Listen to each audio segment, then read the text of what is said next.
This episode of Southeast Iowa Today is brought to you by Griner Auto Body of Washington, Iowa, using state-of-the-art techniques and decades of experience to get your car back on the road after an accident. Car Doctor of Washington, Iowa. No matter who Frankensteined it, they can fix and clean and customize it. McDonald Boneyard of Keota, Iowa for all of your farm equipment and auto recycling needs. For great food, it's your choice. Your Choice Family Restaurant of Wayland, Iowa.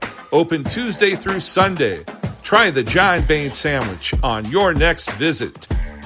Girling Repair of Winfield, Iowa. If your mower is dead, call Fred, your Husqvarna, Aaron's, and Gravely dealer. Fred also fixes and sells snow blowers. B&B Propane and the family of Jet Stops. CW Tree Trimming LLC. We're into your trees, not your wallet. Serving all of Henry County and the surrounding area, and we offer a senior citizen and veterans discount. Iowa Technology Systems delivers expert IT management that keeps your business running by ensuring your systems stay online and secure. Visit iowatechsys.com. They all present the award-winning Southeast Iowa Today. Here's the author of Christie's Journey, The Beat Goes On, and your host, me, John Bain. I am back in Washington, Iowa at City Hall, where today is Friday, March 6, 2026, and the Washington Chamber of Commerce held their monthly legislative brief with Heather Hora and Driscoll. And those ladies have been busy in Des Moines, along with the other representatives and senators of Iowa. And they share a lot of bills that have been passed and bills they're working on. And, of course, the public. It was a packed house, and they asked a lot of questions. Some took a little longer than 30 seconds, and everybody was patient and allowed them to have their time to discuss things. I think it was very calm, civil, exchange of ideas. Good afternoon. It is just struck 12 o'clock, so I would like to welcome everybody to our March legislative briefing. My name is Michelle Redlinger. I'm the director of the Washington Chamber, and it's our pleasure to host these informative sessions to provide connection with our elected officials and to help them understand the needs of our community. Couple housekeeping notes to begin. This would be a great time to silence your phone if you have not already done so. Restrooms are just right outside the door to the right. And the format for today's briefing will be similar to what we've done prior to last month. So we will transition to updates from our legislators once I'm done with my housekeeping. Then when they are done, we will then turn the floor over to all of our guests, and we will go through each row. And if you have a question or comment that you would like to offer, you are welcome to do so. We do ask that you keep those comments and questions to 30 seconds or less so that everybody has a chance to be heard, with our primary focus being on questions and comments from those who are voters in Washington County. If we get through all of everyone within our county, we can then open it up to those who are outside. But otherwise, we do have some slips right outside the door for those who live outside of the area to put a question and comment, and then we'll deliver that to our legislators. And then I'm going to, as you guys are doing that, I'll have my nice little stop sign as we're getting close to that 30 seconds. Just a reminder, the Washington Chamber is a nonpartisan organization. We encourage legislative action that promotes business growth, local economy, and strong communities. But we are nonpartisan and we do not endorse any candidate. We will have one more legislative briefing in April. We hope that you will come back to join us again next month. And I just want to thank all of you for being here. I want to thank our elected officials, our city partners, media partners, and everybody for joining us today. So with that, I appreciate everything, and we're going to start with our state senator, Driscoll, to give updates on what she has been working on. Thank you so much. Thank you everyone for being here today. I wanted to apologize for not being here the last time. I had already committed to being up at the Capitol. I was with the National Guard. We were giving tours, and there was about 250 guardsmen that were there at the Capitol, and we were with them. So thank you for understanding that. My prior commitment to that was I couldn't get out of that. So, and that was really important. So just to keep everybody informed on the committees that I serve on, I am on the State Government Committee, the Commerce Committee, Local Government, Commerce. I'm on Ways and Means, and I am still the chair of the Ag Committee in the Senate. So we've been really busy this session, and I wanted to first give a little update on the property tax bill that the Senate is working on. We started the process for the complete overhaul last year. I sat on both subcommittees last year where we were working on the property tax bill. Those, were just kind of like the precursor to what has been becoming. We took a lot of feedback from all walks of life, where that affects.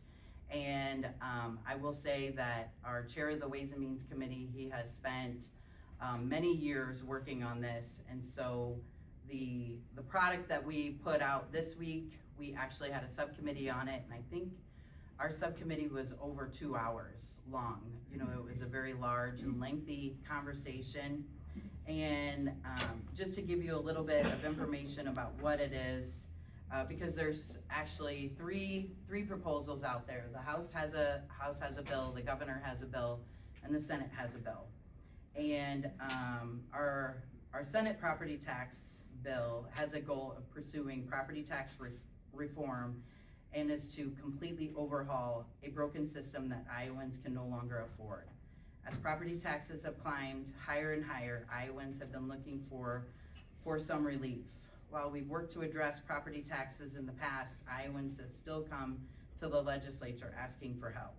And it's clear that a simple fix is not enough, and a true overhaul is required to make the system more transparent and affordable for Iowans and their families.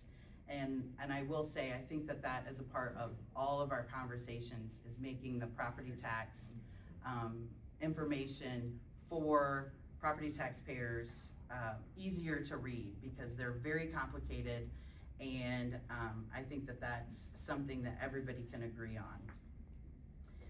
The bill provides a permanent 50% taxable value discount for Iowans on their home, and automatically lowers the levy rates when property tax inflation is above 2%. And this will help control the growth of local government. Additionally, under the Senate Bill 3001, if you are over the age of 60 and you have paid off your mortgage, you will finally be able to truly own your home and no longer pay involuntary property taxes. We have heard from many interested parties about the bill and the concerns providing services. And we know that the need of rural areas in Iowa are not the same as the bigger cities like Des Moines. The feedback is why the bill is more tailored approach to address the needs of each individual city and county, while still providing more flexible options for alternative revenue resources and the resilience of property taxes. The bill also includes additional dedicated funding for roads and bridges to help support the important local infrastructure. Iowa is the 10th highest ranked state for property tax burdens in the country, and if we want to improve that rating for our state, make Iowa more affordable to live and work, we need to pursue this true reform that will help Iowa families. And this is the bold bill that we have put out. I will have to say there's nothing like it in the United States, and I do think that if we're able to get this done this year, other states will actually copy what we're doing and providing property tax relief. This is an overhaul on the property tax system, bringing relief to homeowners and rebuild the infrastructure, and it will provide greater stability and transparency for taxpayers. So I think that that is something exciting and probably the biggest thing that we did up at the Capitol this week. You know, continuing these conversations for property tax relief. And am I out of time, Michelle? No, you got 4 minutes. Oh, gotcha, okay. So that's just a little information about the property tax bill that we've been working on. This week, out of the Senate on the floor activity that we passed out of the floor, we have done just a couple of bills. We passed a bill off of the floor that repeals some of the provisions for protested and proposed zoning changes. Residents are still allowed, this is Senate File 2378, where residents are still allowed to attend public hearing on proposed zoning changes under Code Section 414. A city may submit a written protest petition to the city clerk on proposed zoning changes. The petition must be signed either by 20% or more property owners within the proposed area of the zone, which is 20% or more property owners whose property is located within 200 feet of the area. So we passed that off of the Senate floor this week. We did a workforce development bill where that was Senate File 2089. We did an education program that passed the Senate this week 44-0. This bill modifies provisions related to the Iowa statewide assessments of student progress, where it strengthens the existing district plan supporting high quality and talented gifted students and identification for those services. Another one that was passed is an education program participation. That bill modifies the eligibility requirements for education and preschool programs, specifically aimed at allowing religious or community-based programs providers to participate without the state interference with their academic standards or religious affiliations. It requires the school district to enter into an agreement with such providers upon the request for the proposed providing a statewide voluntary preschool program. We did some election bills this week. We did a Department of Management bill that was implemented on a soliciting process to the sale of the ICN. The sale will be conducted as soon as possible. The DOM is allowed to utilize sole source of approach for the contract for the necessary vendors services to facilitate the transaction.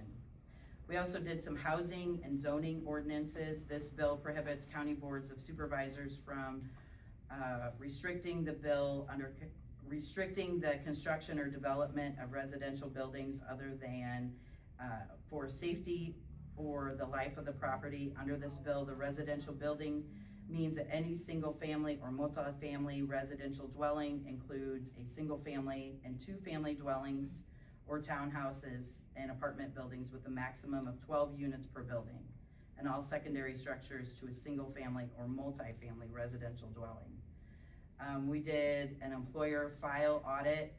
This bill requires an in-person pre-audit interview to be conducted with the employer, designated representative of the employer at the employer's place of business. We have also did prior authorization reform and the audit timelines. We did a technology impact working group. This bill directs to the Department of Education, working with the Department of Health and Human Services to convey and provide administrative support for a work group to review research regarding the impact of the school-provided technology on students. And we also did another workforce development bill. Its focus was on the reemployment case management programs, the unemployment benefit, and there is a summer youth intern pilot program in that, and the membership of the Workforce Development Board. So it seems like this session, we are now into the weeks. Sure. Gotcha. Thank you. Sure. Okay, we're going to take a quick time out for what I call an obscene profit center break. Sanity. It comes in handy when you need it, and Sanity Coffee House will serve it up through coffee and pastry like God intended. If the beans were any fresher, you'd smack them. Sanity is home of the Mad Cow and Caramel Knowledge. Low on energy? Try their Lotus drinks. Special frappes and iced coffees await. Hungry? Go for a whole hog or a porcalypse. And a mac and cheese wrap will satisfy. Always high-speed Wi-Fi, so pull in and get your Sanity at 104 South Iris Street, Mount Pleasant, Iowa. Pfeiffer Sawmill, your local home for kiln-dried lumber and affordable trailer decking to your specifications. All in Rome, Iowa, serving Mount Pleasant and all surrounding areas. Do you like to throw a hatchet? They've got your board. Call Ben today at 319-931-4544. Okay, well, again, thanks for everybody coming. I'm Heather Hora. Just to reiterate, I am an assistant leader in the House. I serve on higher ed, education, ed budget, agriculture, and state government. I will try to get through my stuff really quick so we can get to the questions. We have been super busy in the Iowa House. We have been passing 20, 30, 40 bills off the floor each day. So I'm just gonna hit some highlights. House File 2542 implements a 3-and-done strike system. If you choose a lifestyle of crime, you will be removed from society and incarcerated for at least 20 years. This legislation creates a cumulative strike system for repeat offenders, triggering a mandatory minimum 20-year sentence without parole once a career criminal reaches 3 full strikes. 1 full strike would be any felony and specific violent aggravated misdemeanors, and then a half strike would be all other aggravated misdemeanors and some serious misdemeanors, including those involving assault causing injury, domestic abuse causing injury, and criminal mischief 3rd degree. After receiving some input during the committee process, the bill was amended to clarify that it is focused on true patterns of behavior. Crimes must be accumulated within 20 years for them to count. The crimes must be committed in separate instances. You cannot accumulate all 3 points at once. This point system will only be applied to crimes that occur after July 1st, 2026. Under current law, repeat violent offenders are released back into the streets where they become a risk to our children and loved ones. By using half strikes and clear warnings, we give individuals every opportunity to change their path. This isn't about one mistake. It is about a proven pattern of dangerous behavior. We hope that the threat of 20 years in prison will prevent future crimes from ever being committed. The tiered strike system outlined in this bill is common sense, fair system that ensures that once an individual chooses a pattern of dangerous criminal behavior, they are removed from society and able to continue to wreak havoc on our communities. And I think we will continue to have these conversations with the Department of Public Safety. House File 2719 will create a dashboard to provide Iowans with objective data on how judges exercise their discretion. We've heard more and more that people, when they go to the polls, they don't know who the judges are.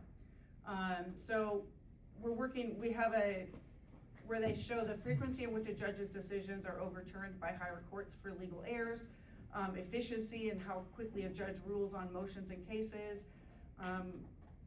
By making this information clear and accessible to Iowans, we are empowering voters with an accurate understanding of how a judge manages the people's business. This isn't about telling judges how to rule. It is about ensuring that when they use their discretion, they do so in the light of day. House File 2505 is a pretrial accountability and bail reform act. The major components of this bill, any judge who departs from the Supreme Court's established bail schedule must document their specific reasoning on the record. It restricts promise to appear. PTA release will only be allowed if an individual is charged with a nonviolent, non-drug related, or simple or serious misdemeanor. And it requires fact checking. It requires the Iowa Department of Corrections to independently verify claims regarding residency, employment, and criminal record before a release can be considered. House File 2557, the right to raise your child by their biological sex. House File 2557 ensures that Iowa law respects a parent's right to raise their child in accordance with their biological sex. It provides a common sense clarification that choosing not to affirm a child's gender transition is not in itself a form of abuse or neglect. We have seen attempts in states like California to move in the opposite direction. Their legislation would have allowed the courts to take a child away from their parent if they did not affirm their gender identity. Iowa is not California. Here we believe in common sense. We believe in parents' rights. It is important to be clear though, physical abuse, denial of critical care, and mental injury remain illegal. We are not lowering the bar for child safety. We are simply protecting parents from being targeted for their biological and personal convictions. A really big one for ag that we passed out of agriculture is the right to repair DEF systems of farm equipment. Iowa House Republicans have been really focused on supporting and strengthening Iowa's farm economy. We have heard directly from farmers that diesel exhaust fluid systems are one of the biggest and most expensive hurdles they face in the field. This week, we passed 2529 to address these concerns. 2529 gives farmers and ranchers the ability to repair and alter their own equipment as they see fit. Currently, a simple sensor failure can trigger a D-rate mode, rendering the machine unstable until a certified technician can get there to do a simple fix. House File 2529 requires manufacturers to provide the same diagnostic tool and software to owners that they give to authorized dealers. If you bought the tractor, you own it, you should be able to fix it. Requiring a farmer to wait days for a certified technician to drive out and plug in a laptop for a simple sensor reset is an unnecessary tax on Iowa agriculture. This bill lowers costs by allowing for independent and self-repair. By passing this bill, House Republicans are protecting the freedom to farm and proving once again that we have the backs of Iowa's farm families. House File 2676, improving Iowans' health and well-being. Iowa is facing a health crisis. Iowa currently ranks 11th highest for adult obesity, 2nd highest for cancer rates, and 43rd for exercise. 70.7% of Iowans are overweight or obese, and reports of frequent mental distress have risen by 71%. House File 2676 includes a number of provisions aimed at making our state healthier, such as it creates a new requirement for nutrition education for certain health care. Sorry, I got distracted by the time. Creates a new requirement for nutrition education for certain healthcare professionals through continuing education during medical school, so doctors are just as equipped to prescribe patients with healthy lifestyle choices as they are to prescribe pharmaceuticals. Ensures SNAP and summer EBT program dollars can only be spent on healthy foods, not sugary pop and candy. Allows pharmacists to distribute ivermectin for human consumption over the counter if they choose, giving Iowans safer access to this treatment if they desire it. HF 2676 also specifically aims to improve the health of our children. Our children are facing chronic disease epidemic and a crisis of mental health issues fueled by digital dependency and sedentary lifestyles. We need to get our kids away from the screens and up and moving. This bill prohibits schools from serving food, beverages, and harmful dyes in chemicals, sets a common sense limit on screen time during school by limiting digital instruction in grades K through 5 to 60 minutes per school day. It boosts the physical education requirement in elementary and middle school and requires students to take the presidential physical fitness test. Ensures student participation in at least one extracurricular activity with waiver options for jobs and activities not sanctioned by the school. It requires education standards to include the instruction of nutrition to emphasize the importance of animal-based protein, dairy, and vegetables and fruit. It directs the Department of Education and the Department of Agriculture to work together to adopt updated school nutrition guidelines that align with the state's dietary recommendations and considers Iowa agricultural resources. By championing nutrition, physical activity, and medical freedom, HF 2676 rejects the status quo of declining health and introduces policies that finally prioritize the long-term vitality of our people. House File 2711, strengthening merit and fairness in Iowa. Iowa should be a state where success is determined by your hard work, talent, and qualifications, not by immutable characteristics like skin color or gender. HF 2711 ensures that state employment, licensing, and contracting are based on who is the best person for the job, period. This legislation removes outdated affirmative action mandates from the Iowa Code. We believe that true equality means treating everyone the same under the law rather than using state power to provide preferential treatment. The only preferential treatment this bill provides for is for Iowans. We are replacing contract requirement language concerning minorities, women, and disadvantaged business enterprises with Iowa-based businesses. Our goal is simple: to ensure every Iowan has an equal shot at success. By removing identity-based requirements, we are protecting the integrity of our institutions and proving that in Iowa, your character and your competence are what matter most. House File 2649, the removing education access challenges in higher education. This is something that I worked on a lot. This creates a targeted pilot program. It allows eligible community colleges to offer up to 3 bachelor's degree programs specifically designed to meet local workforce needs. While the original bill was quite broad, this final bill addresses concerns from private colleges and is more narrowly tailored. To qualify, a community college main campus must be at least 50 miles away from a Regent University or private college that already offers the same degree. These programs are restricted to high demand, unmet workforce fields such as education, nursing, information technology, public safety, and agriculture. And I'm about done, but there's one more that I wanted to do that's exciting, is preschool for, actually play-based learning. We're bringing back play-based learning for pre-kindergarten shall include at least 90 minutes of play-based learning during each half school day and at least 180 minutes of play-based learning during each full school day. Because we know that when kids learn to play, they learn a lot more than just how to play. Okay, sorry, that was a lot. Can I talk, I know, can I say one more bill that I know that was stopped, that was in the House, and then it's moving where it directly affects Washington County. The House did it first.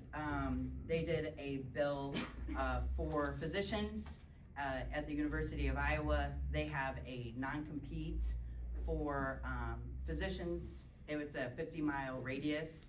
And we're looking at, you know, if we're actually gonna provide rural health care, stopping the University of Iowa from letting their physicians to come into, you know, I mean, it literally touches Washington County. I've got it right here. I'll read it real quick. Washington County and. Real quick. Iowa's facing healthcare workforce shortage. Non-compete clauses in healthcare professional contracts only make the situation worse. House File 2254 through the Iowa, Technology, it jumped. 2254 through the Iowa House to ban non-compete clauses in employment contracts between the University of Iowa hospital and clinics and physicians. These non-compete clauses prevent physicians from practicing within a certain distance for a certain period of time after they are no longer employed with the University of Iowa.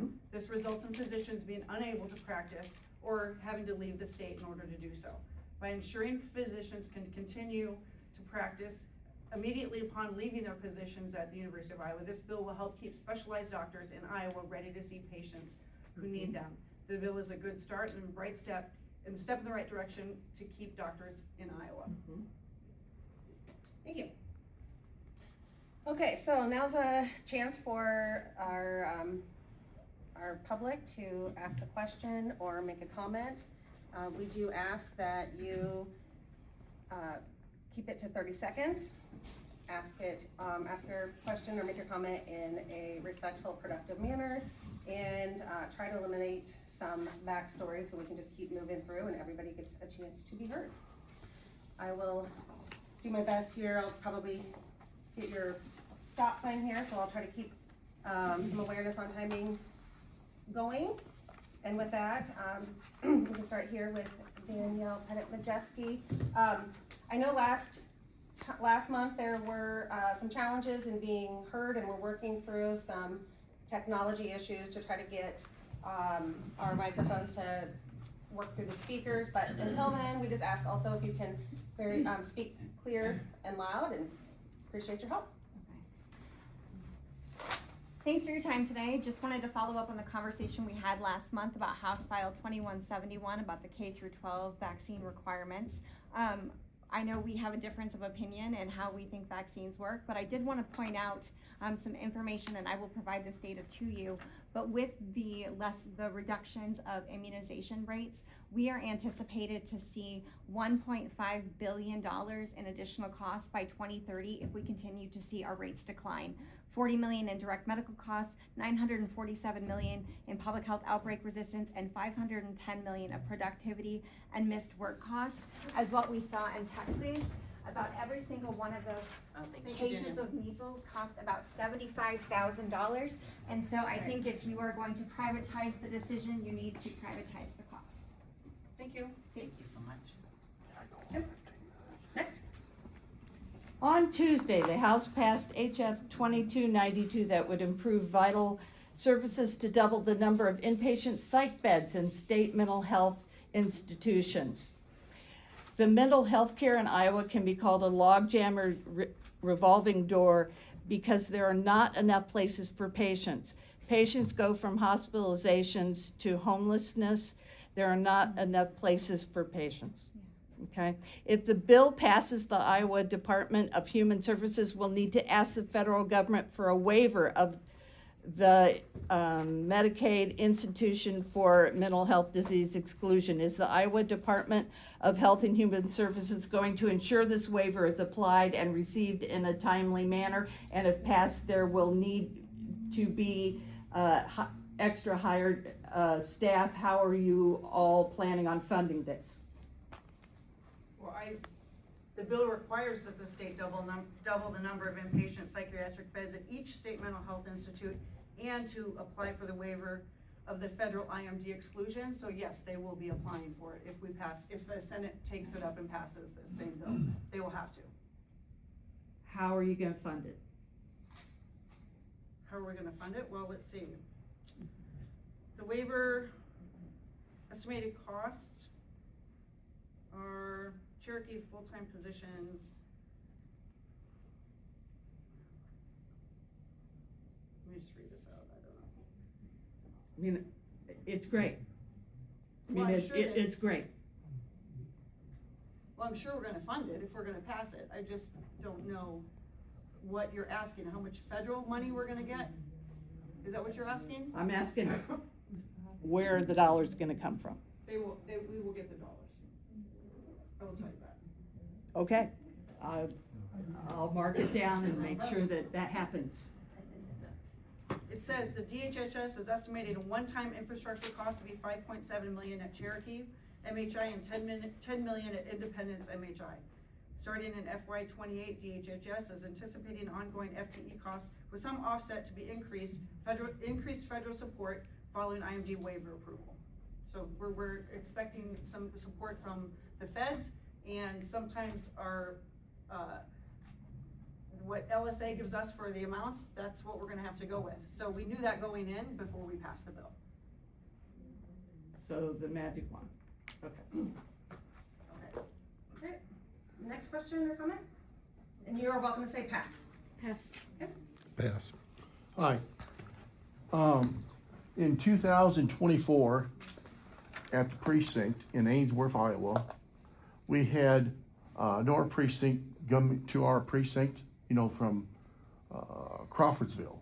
So we had something on the side of back of the ballot said about a school bond issue for Highland School District. The people from Crawfordsville are in Waco School District. So we had ballots was there and everything. Anyway, make it quick. They only had one ballot, and they should have had two ballots there. There's 96 people voted on it. It wasn't. God, I got more. I gotta have more than 30 seconds. We understand. Come on. We understand. Anyway, where the hell was I? Anyway, there's two different school districts in that one precinct. I went up and told the lady at 8:30 in the morning that was wrong. They needed that's not right. She goes, it doesn't matter. I go, sure it does, because you got two school districts in his, okay? So it didn't get changed about 2:30 in the afternoon, okay? So 96 people from that precinct voted on that. Anyway, Thane only won by 20 votes, okay? 21 votes. I may be off a number, one or two. Anyway, so I went over to see Dan, the county attorney, the next day and told him what was going on. And I said, I need the numbers, how many people won, how many it went by. He said he didn't know. So he says, let me get it behind my desk and I'll talk to you more. So then he says, you know what? He said, I don't care about the election because it's over. I'm done in 2 months and I don't care. That's what he told me. So then I had to go. So I went to Marcus Fedler. He's my number 6. And I talked to him and we tried to get a hold of you and, a lot of people, we emailed you, stuff and no one responded to us. I don't know. How are we supposed to respond to you so you guys can help us? Because we voted you in. I voted for you 3 times. Okay? I mean, how do we get response? Because that should have stopped at the courthouse. They should have had a new ballot and redone. But they didn't. So I even told them when we was at court the first time, I would pay for the ballot, get the new ballot right, because, voter integrity is what you need. And that wasn't voter integrity at all, okay? So. All right, let me look into that, because didn't it go to court? Yeah, well, I'm in Supreme Court right now. I took it to Supreme Court because no one wants to do anything about it. And it's the county's fault. They should have stopped it there and redone it. But Dan did not want to do anything, okay? Well, Do you think this is something that you guys can follow up? Yeah. But I wanted to know, how do we get a hold of you so you can talk to you? Because me and, My phone number's posted. well, I know, but I called, but no one called me back. So, is that something, that was back in November 7th of 2024. And I called a lot of people, no one ever called me back. Okay. Okay? Yep. Okay, thank you. Yep. Sorry if I No, sounded no, loud. I get it. Come up to us after this, would You you? get- okay. please? Yep. Bye. Well, first I want to thank you for what you do and especially your work on property taxes, much appreciated. And I would like to propose or request that there are 2 legislations or 2 bills that be discussed. And one is on Sharia law. Okay. We need to ban Sharia law from Iowa from ever happening. And the second one is geoengineering, because when we discuss like cancer and health risks and stuff, that is major contributor. We passed that yesterday, I think, in the Iowa House, the geoengineering bill. Oh, really? Yeah. Go ahead. I know the Sharia law is in judiciary, on the Senate side. Okay. Mhm. I have papers. Okay, perfect. Okay, next. You pass? passing? Oh. Okay, around here. Chase, you not gonna ask me anything? You got out of school to come here and you're not gonna ask me anything? I get passed too. Pass. I could pass, but your right to repair bill. That costs us farmers a lot. If we've got some guys that work outside of the dealerships, that if they have that access to the technology and the basically the technology and the what the repairs are gonna take, some of the guys that have their private shops, we can save a lot of money to producers by getting that bill through. Yeah, no, I agree. So we passed that out of our ag committee and we will be taking that to full caucus.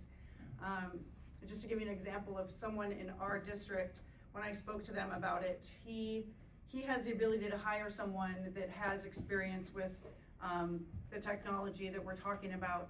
And so he did a repair on his tractor that cost him $9,000. His brother did the exact same repair at a dealer that cost $54,000. So this is real money that we're looking at putting back in farmers' pockets. And so I don't know how we cannot do this legislation. Right now we have the anti-death bill that's sitting in the Senate.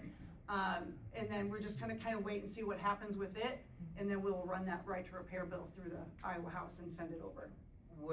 we just got that, and there will be a subcommittee on what you guys passed next week. James Graham, KCTC. I just want to thank the legislators for taking time to be here, for the chamber for hosting, and for you all being involved. Appreciate it. Thank you. I just want to say thank you for what you're doing. Thank you. You're doing a good job, and I just want to encourage you to keep doing the good work. Thank you. I would concur. We'll leave it at that. Thank you. Thank you. HF 2324 seems to contradict Iowa Administrative Code 281 at 12.3. If passed, school districts are banned from contracting services from public libraries.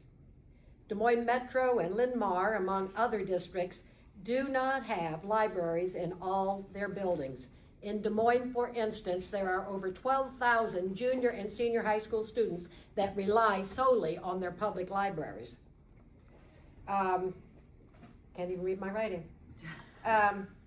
This appears to be an unfunded mandate on those school districts that have been innovative and found cost-saving measures to provide the education that we all desire. So why would we hamstring educators in those districts that have taken the momentum and seized the moment and found partnerships that have been working for a dozen years? So that bill is still being worked on. Now, the rub that we're running into is we have rules for school libraries, right? And so when we partner with the city library, we're just trying to figure out how we can incorporate some of those rules so that those kids have to abide by those rules in the city libraries. It is not a done deal. Like, it is not in a final form right now. We're still working that out. The schools have a seat at the table, the libraries have a seat at the table, and we hopefully can all come to a consensus, because at the middle of it, it's all about the student, right? I agree with you. Those students have to have access to these libraries. So whatever way we can find to make that happen is what's gonna happen. Well, I hope that the legislators are not getting hung up over the age-appropriate discussion about, is the material sexually explicit, and that they're not using that as an excuse to limit access to public libraries. Because the library card that a youth receives is a parental opt-in, and you're all about parental choice and the way they raise their children. So I just like full access, whatever a parent decides, and Whatever not, the rules are and at not the school a net, will be the rules at the library. and not to have Iowa become a nanny Gotcha. state, raising everyone's children based on the propensities of a few legislators. Okay, sounds good. So I'd like to talk about this year's funding per pupil for public school students. It was only increased by 2%, far below what was needed and what was requested. At the same time, the educational savings account, or the school vouchers, the data shows that 60% of families funded were already in private schools. Additionally, as a result of the program, private school tuition jumped between 21 and 24%, again pricing many students out of that system. Now we're hearing rumors that rural schools may be forced to consolidate, that small districts, you're cutting and underfunding education for all Iowans in favor of paying for students who already have the economic privilege of being able to afford public education. It's harmful for Washington County and for our rural schools. And aren't we just returning to Plessy v. Ferguson again, separate but equal, which was never equal? Because we don't have private schools here other than St. James. So who's using the ESAs here? So it's not so much about the essays as it is about the reduction of, 2% increase per pupil for public schools? So what it amounts to is 24,000 per student, K through 12. You don't think that's enough? No.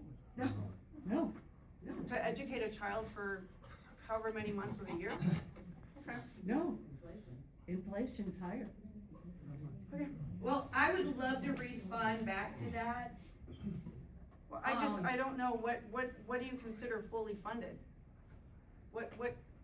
I don't know what. How about Most of our budget goes to. How about putting funding back in for our AEAs? How about funding The school? funding for AEAs is in the hands of the schools. So the schools can make the choice to use the AEA or partner with someone locally. Some want to get their mental health from a local hospital, and some want to get their other things get their printing done locally. But they have every option to use the AEA, and most of them still do. It's too expensive to print at the AEAs. Okay. For most schools. It's very pricey. How about funding infrastructure for schools so teachers aren't buying supplies for students and they're not buying their own classroom furniture like bookshelves and chairs? Yeah. Thank you. Next. Pass. I agree with what you're saying.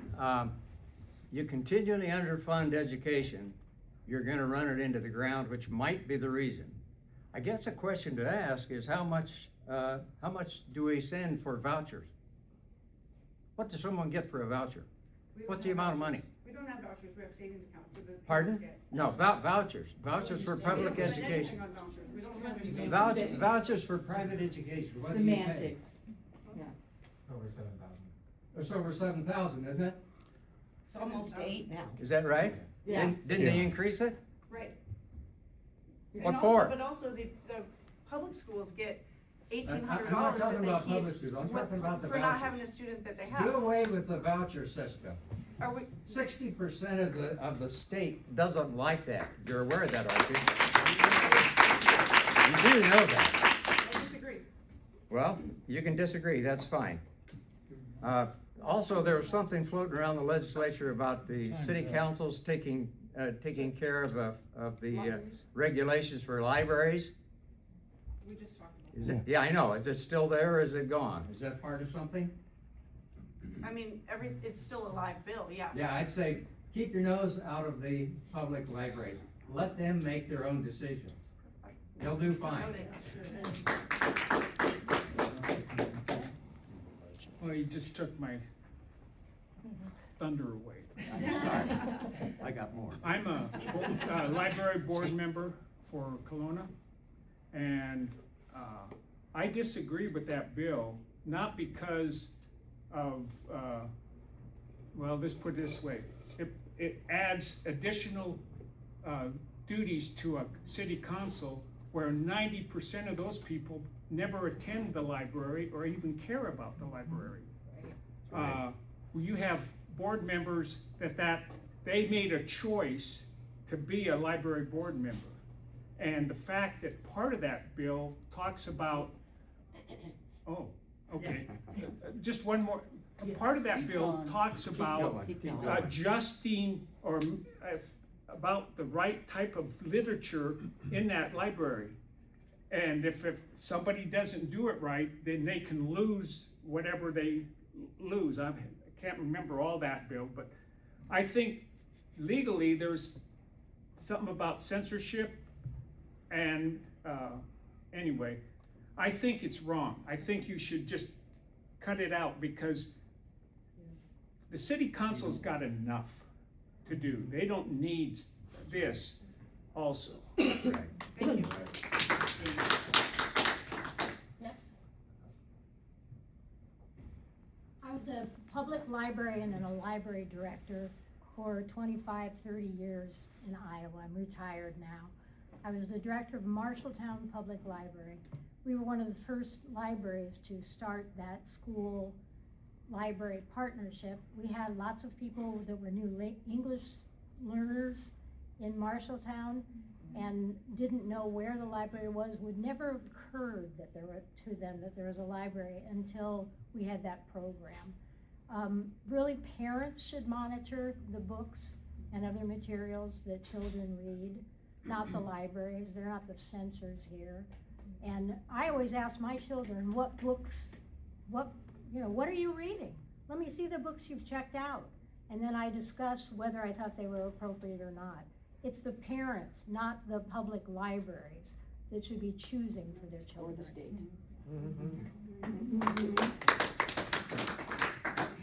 just want to talk about the requirements for vaccines in schools. I'm afraid that if we remove that, it really sends a message that they're not important. And vaccines in a community work when everybody participates. And we already have a way that parents can speak with their physicians and get a exemption, thank you. So I think we shouldn't be messing with that. I think that as people, everyone in this room, we haven't known some of the illnesses that will return. We're living in a world that is vaccinated. And so if we start sending the message that it's not important, I think people are gonna hear that it's optional, and why would you do something if it's not important? It really is important. We don't have the hospital systems to take care of the people, children to elderly, if we return some of these illnesses. So that's your back. Thank you.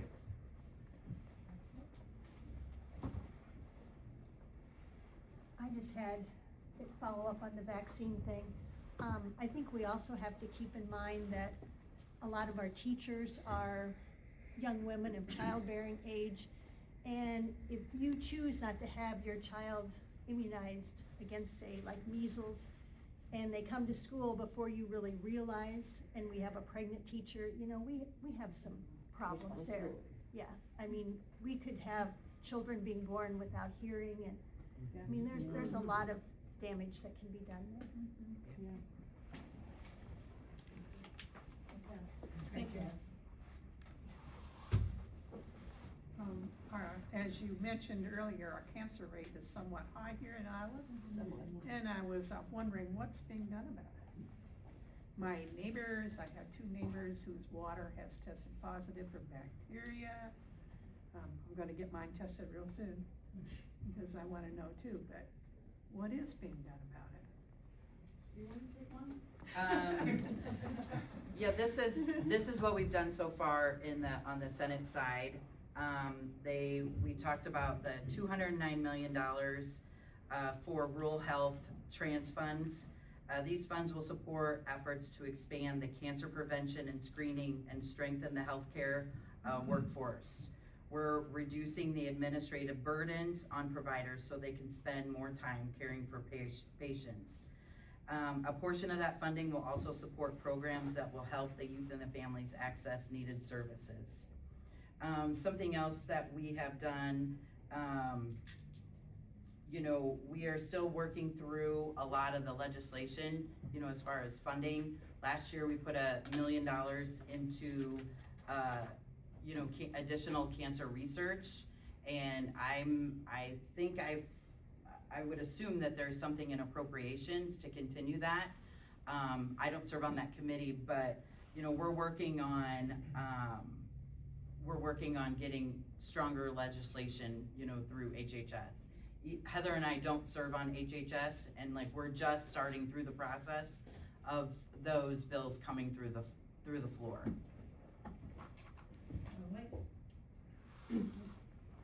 Senator Driscoll, my question is in regard to the newly renumbered Senate File 2246. It's the governor's bill to reallocate funds from the county veteran service officers.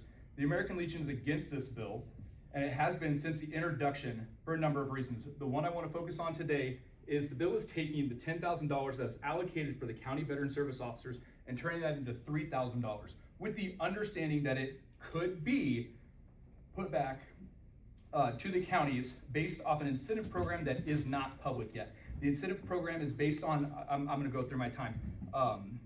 The incentive program is based off of VA claims that the county VSO inputs. The problem is county VSOs cannot force a veteran to file a claim. That is just, you can lead a horse to water, but you cannot make them drink.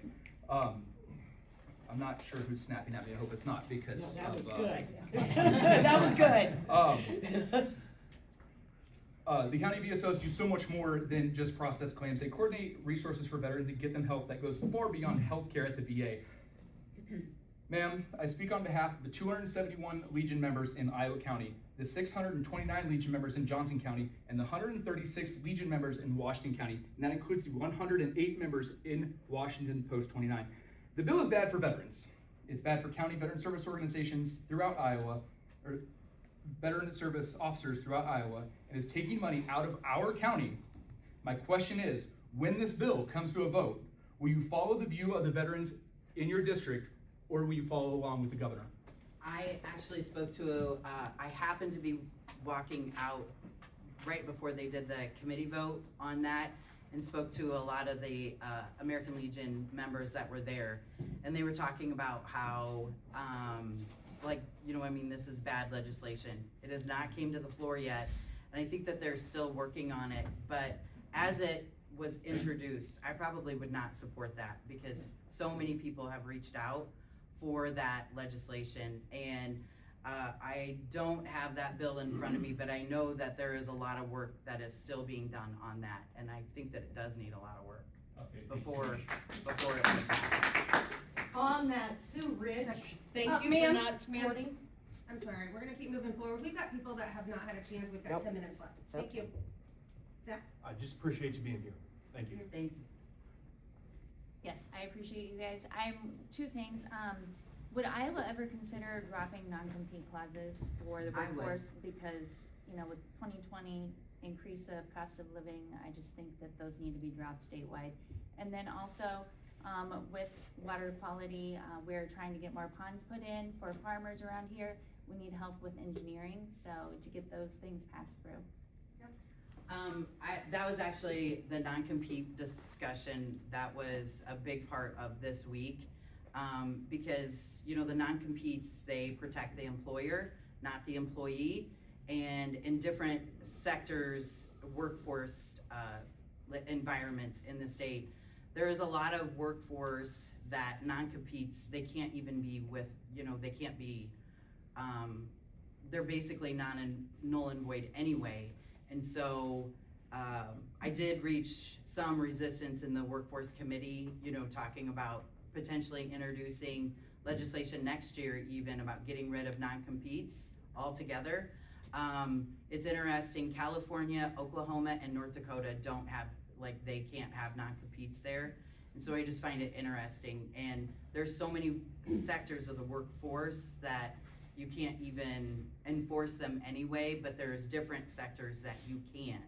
So I would absolutely welcome that, because I don't agree with it, because people's families, circumstances, things change, and being able to maybe potentially relocate to different sides of the state, not because of even just specifically job related, but to hamstring people, I don't agree with that.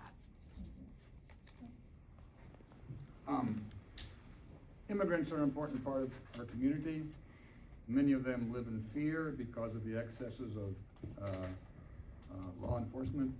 What are you doing to make immigrants feel welcome here? Maybe protect them from the violence in the community, and make them feel like Iowa is a place to call home? A couple of things that we've done. We have in code 217.41, it's a refugee service foundation. The department, this department can, or it shall have a refugee service foundation can be created for the sole purpose of engaging the refugees' resettlement activities and promote the welfare and self-sufficient on refugees who live in Iowa and who are not citizens of the United States. The foundation may establish an endowment fund to assist the financing of its activities, and the foundation shall be incorporated under Code Chapter 504. Another thing that we have done is the Refugees Raise American Corps program. The commission has collaborated with the department and shall establish and will establish a Refugees Rebuild, Integrate, Serve, and Empower. This program is an increase in the community integrity or integration and engagement for diverse refugees communities in rural and urban areas across the state. The commission in calibration with the departments may adopt rules to pursuant Chapter 17A to implement the administrator of this section. So I have several more, but for right now, there are different programs available. Thank you. Iowa prisons are currently understaffed and overoccupied. And with the three-strike rule, what are your plans? And what, have you set aside some sort of funding to be able to deal with maybe the increase in population? Have we set aside any money? We have not set aside necessarily any money, but we are looking at, the most important thing is to get the criminals off the street. So if we do need to build a new prison, we are looking at that, yes, Where will the funding come from? from the state of Private Iowa. industry. Thank you.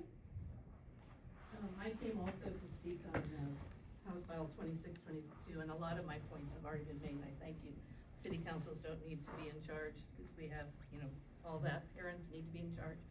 But the thing that hasn't come up is, it seems, this whole thing seemed to have come up at, to address an isolated local dispute rather than a statewide problem.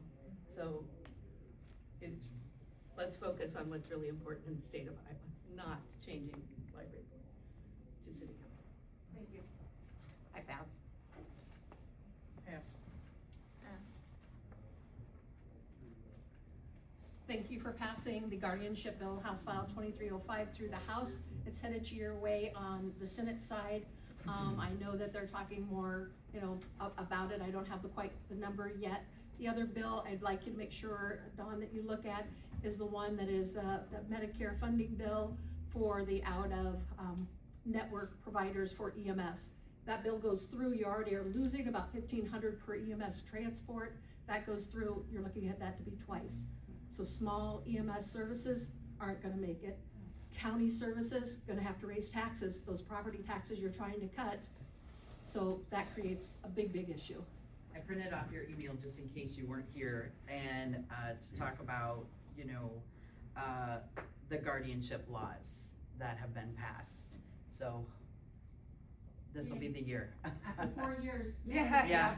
It takes a while sometimes. Yeah, you bet. The American Legion has also put out talking points for the governor's proposal on the safety, the service officers program. Have you seen that? From the governor's side? No, the American Legion has Oh. put out talking points about the governor's proposal. Well, I've talked to some of them. I mean, I have not read them. Okay. Talked to some. I have a copy of that. Yes, I would take them. Yep, that'd be And great. also, what's your thoughts on basing a veteran's property tax on his disability rate? Is there? I think that's in several of the proposals, and, the property tax proposals that we have, and I think that there are some good, things from each proposal that is given, and hopefully that will be part of the negotiation process to, make one good bill, so. So are you for that, or? Yes. Okay.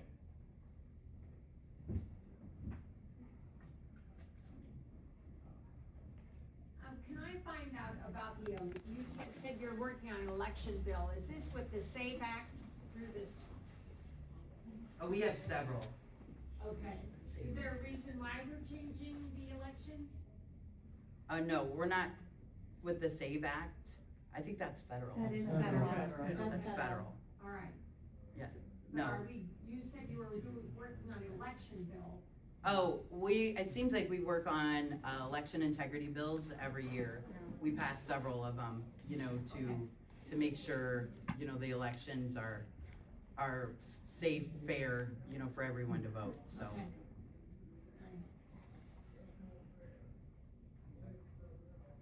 I'd also like to support voting down House File 2171 on making vaccines optional. Please don't make Iowa less healthy and safe for us. I'd also ask that, could you talk about House File 2508? And that is a bill that has more state sanctioned no contact time for students and teachers, For sports? It's for sports. Yeah, would it Yeah, affect sports and probably music, and can you It's for speak to sports. That is still in negotiation. So that has to do with, we heard from a lot of parents, a lot of families, that having 1 week that the kids didn't have to practice wasn't sufficient. And so this gives kids a little bit of a break in between different sporting seasons. And so then, the different no contacts would have to do with that. Now, that relates to sports. We've asked, band and all of that is included. We are looking at taking them out because band is different and just making it a solely sports related bill. But like I say, those negotiations are ongoing. Those conversations we're having with superintendents and parents and students and all of that to see what it has to do with what's best for the students. And a lot of these students are getting burnout. And so they need a mental health break to be just kids, right? So that's really what that bill does. Okay, thank you. Yep. I would just support local school district control on that rather than perhaps state sanctions. Well, there already is one, and so that's the problem is when it's done locally, there are no breaks. So that's why they instituted the first one, and then this is just taking it a little bit further. Okay, thank you. Past 1 o'clock. Do you guys have a few more minutes? If there's a couple more, if anybody has questions. Ladies, thank you both for coming and sharing the work that's being done in the morning. Thank you. Thank you. Same here. Thank you both for coming and the work you're doing. Thank you. Anyone here in this? Okay. Can I say one thing? Oh, go ahead. Go ahead. Oh, hey, how are you? No, I was just gonna say about the veterans, so this is something that we passed, this week off the floor, that the Board of Regents must waive all tuition and mandatory fees for a veteran who has a permanent service-connected disability rating of 100% that has been accepted to the school. So we did pass that off the floor this week. So, I would say that I may not have all my information correct, but I would like to encourage and ask for an answer from Representative Hora and hopefully Senator Driscoll on this. And this is on the 3 strikes bill, and I know there's several different options on the 3 strikes. I'm specifically speaking on the DWI or OMBI. And so we have family members, and I'm sure maybe some of you folks have family members or people that you know that have had that issue. But my question is, 3 strikes on drinking and driving. I want people that are drinking off the road, no doubt about it. But if you get 3 strikes on drinking, if they have to go to prison for 20 years, I think that's, go ahead. No, I'm just gonna say, Bill, it has to do with violent crime. Well, in what I read in the papers, it said 3 strikes on OMBI and DWI. There were like 3 or 4 different options. And what I would like to use as a recommendation to you folks, 2 recommendations. If they've had 2 or 3 strikes on drinking, number 1, mandate that they get a breathalyzer in their car. And yes, I know they could drive a different car. If they get caught that way, then address it more, number 1. Number 2, like in Iowa, if you're have a gambling problem, you can sign a waiver that you can't go in to the casinos. And I'd say, make it so you could make a waiver that I can't buy alcohol in convenience stores, grocery stores, whatever. I go into the stores right now, and it's not unusual for them to ask for my ID.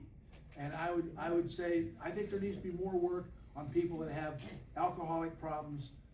And I don't have the answer, but I'd like to hear what you both have to say. As far as signing some, I mean, I guess I would have to look and see how we would implement that, like how would you enforce that when you show your ID? Like what is the technology?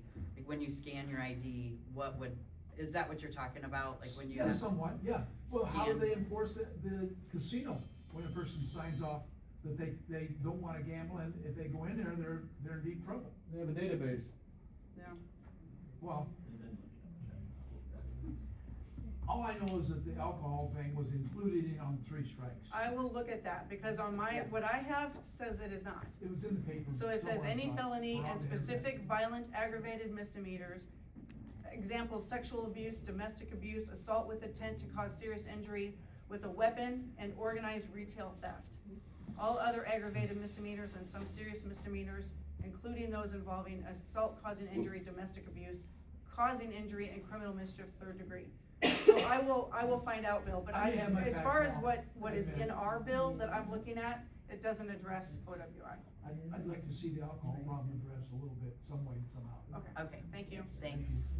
Next out, I just want to really affirm the work on the the non-compete clauses and the right to fix.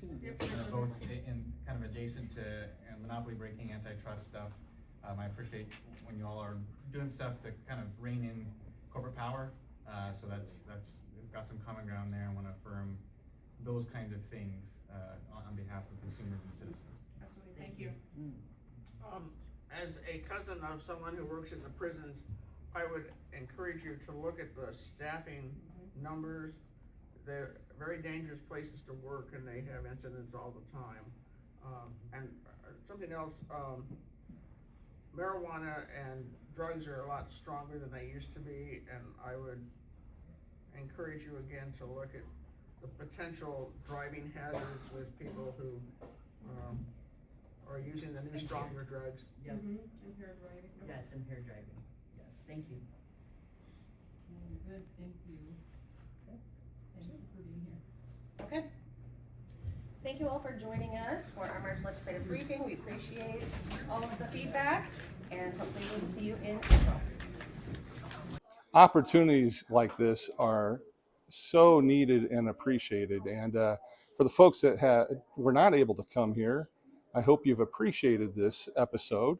And if so, make sure to give it a like, follow, and subscribe to this podcast. It is free. Thank you for watching. Thanks to all the people that were on camera today. And thanks to Michelle Redlinger from the Washington Chamber, and of course to Heather Hora and Don Driscoll. And I have to thank my sponsors, Griner Auto Body, Car Doctor, McDonald Boneyard, Your Choice Family Restaurant, Girling Repair, B&B Propane and the family of Jet Stops, CW Tree Trimming, LLC, and Iowa Technology Systems. I'm your host, John Bain. Stay friendly, Southeast Iowa.